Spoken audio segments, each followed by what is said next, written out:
வெண்ணெயை உருக்கி வடித்த உடனேயே நெய் இந்த கலரில் இருந்தால் தான் அந்த வெண்ணெயில் இருக்கிற கொலஸ்ட்ரால் எல்லாமே உருகி நல்ல கொழுப்பு உள்ள நெய்யாக மாறுங்க. இந்த கலர் பார்த்தீங்கன்னா கருப்பு கிடையாது, நல்ல ஒரு ப்ரௌன் கலரில் இருக்கும். இது நம்ம வச்சோம் அப்படின்னா கொஞ்சம் நேரம் ஆக ஆக கலர் மாறி மஞ்சள் கலரில் மாறிடும்.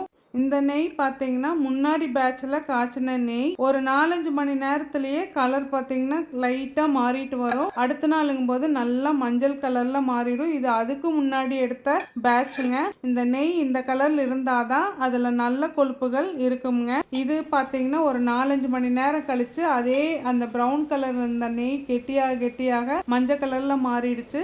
நெய் உருக்கும்போது ஆரம்பத்திலிருந்தே இருக்கிறதுலையே ரொம்ப கம்மியான நெருப்பில் வைக்கணுங்க.